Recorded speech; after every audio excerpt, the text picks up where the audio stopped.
I'm Sydney Moore. I am here with Chad Cooper with PDC Laboratories, and Chad is talking with us today about the company. Thanks for being here, Chad. Oh, you're welcome. I think one of the first questions I'd like to ask you is what PDC Laboratories does exactly. What are you guys testing? The analytical lab side of the company, we test water, wastewater, and soil.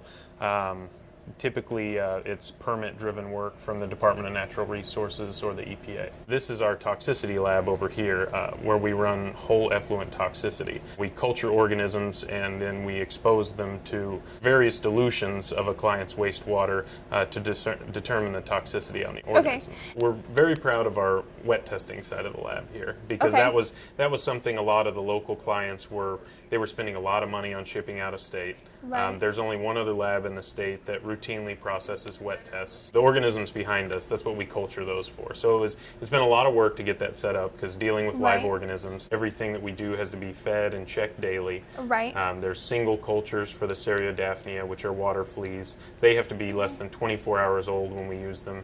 So daily you have to count cultures and separate out organisms, and this is it's something that our lab as a network has always wanted to offer. I expect that it would just be a whole lot more convenient to do it yourself as well. Yes, because it's another test with a short hold time that requires next day early AM shipping, and it requires a large volume of water. There's at least 2 gallons of water that you have to ship on ice. Okay. And it has to arrive at the lab under a certain temperature. So the fact that our clients can just come in and drop them off, they don't have to meet all those restrictions anymore. Tell me about the lab next door again. What is that one called?